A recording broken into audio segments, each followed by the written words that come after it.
In the snowbound duchy of Valenholm, a lady hides behind a fool's mask and a scarred face until a prodigal son's return unearths secrets she buried to survive. He claims he loved her, but his hands are stained with the very betrayal that shattered her world, or so she thinks. When the line between enemy and ally blurs, she must decide, is his repentance real, or just another lie to steal what's left of her family? Hello everyone, this is Drama Labs, let the story begin. They say the snow in Valenholm never truly melts, it only waits, silently gathering on rooftops and cobblestones, as if holding its breath for something to break the endless winter. That's how I felt, standing in the corridor of the Valtor Duchy on the day Elliot Valtor returned after 18 years in exile. The great hall echoed with laughter and clinking goblets, celebrating the prodigal son's homecoming, but here, in the shadows, his half-brother, Kellen, cornered him. "I don't care what father says," Kellen sneered, shoving Elliot's shoulder. "A bastard raised in a backwater village doesn't become a Valtor just because he shares our name." Elliot's jaw tightened, but he said nothing. I watched from behind a marble pillar, my gloved hand clutching the edge of my shawl. My cheek, half hidden by a dark birthmark, burned under my veil not from shame, but from anger. For 5 years, I'd pretended to be the foolish Lady Lila, the Duke's daughter with an addled mind and a disfiguring mark, to keep our family safe from court intrigue. But in that moment, pretense felt impossible. "Leave him alone." I stepped forward, my voice steadier than I felt. Kellen turned, his lip curling. "Look who's wandered out of her tower, the half-wit princess. Go back to your dolls, Lila. This is none of your concern." Elliot's gaze met mine, cold as winter, but there was something else there too, confusion, maybe even a flicker of recognition.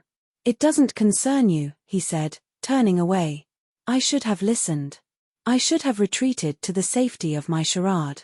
But as Kellen's men lunged for Elliot, I found myself between them, my cane raised like a sword. "Touch him, and my father will hear of it." Kellen's laugh was sharp. "Your father pities you, little fool. No one cares what happens to you or this bastard." He stormed off, his men trailing behind. Elliot stared at me, his eyes narrowing. "Why did you do that?" I shrugged, feigning innocence. "No one should be bullied." He turned and walked away without another word. But I saw his hand clench at his side, and in that gesture, I knew this man, scarred by exile and resentment, would change everything. 5 years passed in a blur of feasts and whispered mockery. I'd visit Elliot's sparse courtyard almost daily, bringing honey cakes I'd baked, badly, on purpose, to keep up the act, only to have him turn away. He'd risen through the ranks, winning the Royal Academy's highest honors, while I remained the laughingstock of Valenholm, Lady Lila, the pretty fool with the cursed face. On the day of his victory banquet, I waited outside the duchy gates, a box of fresh cakes in hand. Kellen blocked my path, pointing to a small drain beside the door. "If you want to see your precious scholar, crawl through there. Fitting for a thing like you." My hands shook, but I smiled, wide and vacant, as I always did. "Is that the way to Elliot's room?" Before Kellen could sneer, Elliot appeared. His black robes billowed in the wind, his face sharp with exhaustion. "Kellen. Leave." Kellen huffed. "You'd defend this imbecile? She's nothing but a burden." Elliot's gaze flickered to me. "She's a lady of the duchy. Show respect." When Kellen left, he turned to me, his voice cold.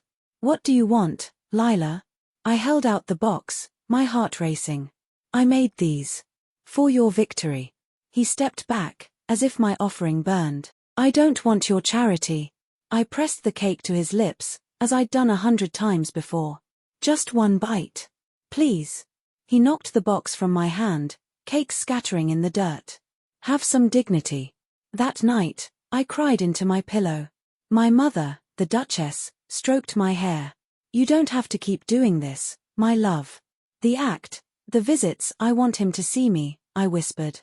"Not the fool. Me." She sighed. What if you stopped pretending?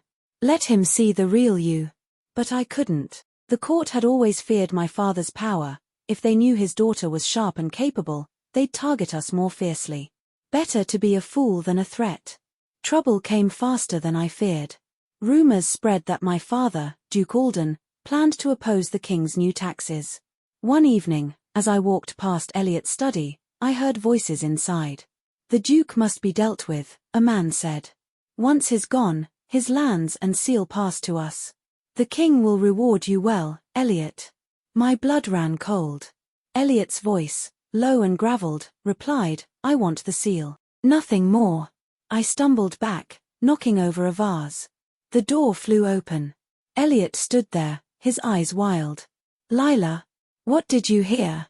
I ran, but he caught me, his fingers digging into my arm. "Tell me you didn't. You're going to kill my father?" I screamed, all pretense shattering. He froze. "Lila, save it." I wrenched free, tears burning. All this time, I thought. I was a fool, truly, to think you were different. I fled to my mother, who gave me a small, sealed box. The family seal. Keep it safe. Leave Valenholm, start over. That night, I slipped out, disguised as a servant. But Elliot's men were everywhere.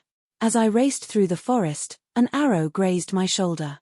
I fell, hitting my head against a rock. When I woke, a stranger was tending to my wound, a healer named Rowan, who'd once owed my father a debt. "He thinks you're dead," Rowan said, pressing a poultice to my shoulder.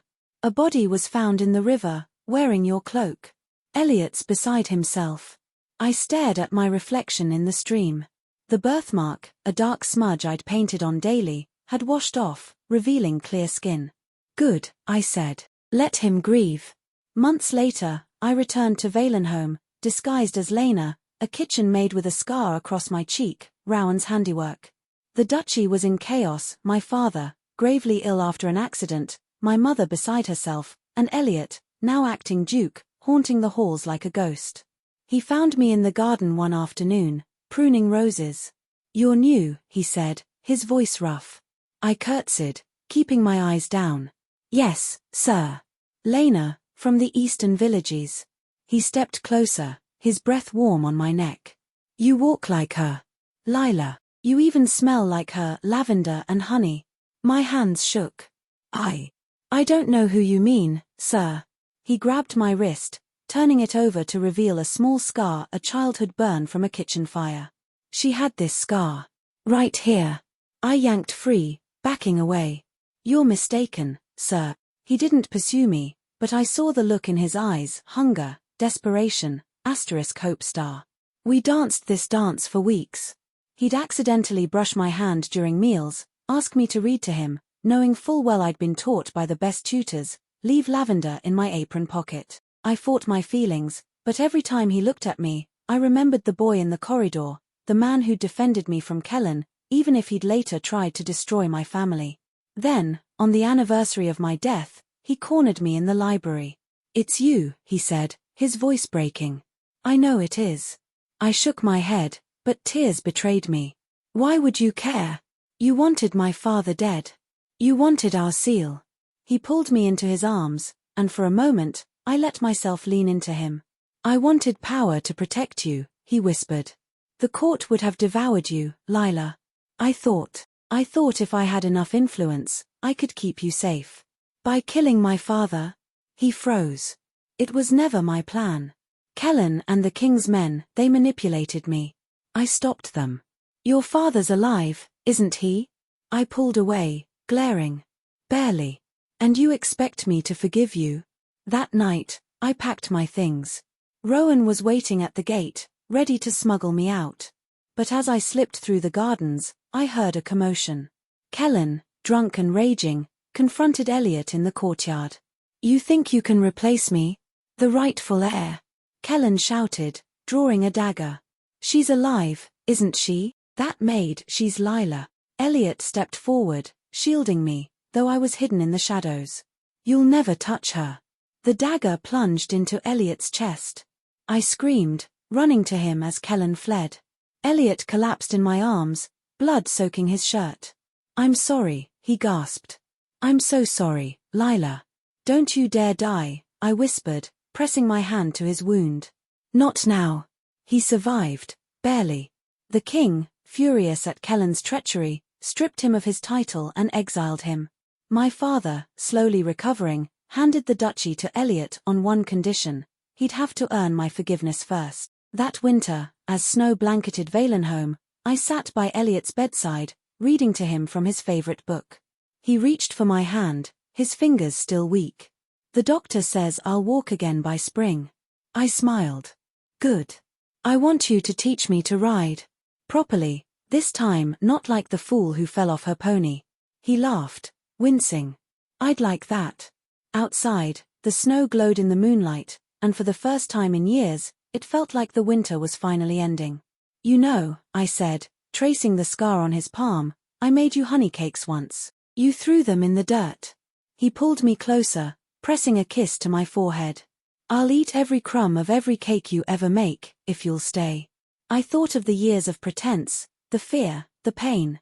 But I also thought of the man who'd fought for me, even when he was too broken to admit it. "I'm not going anywhere," I said. And this time, I meant it.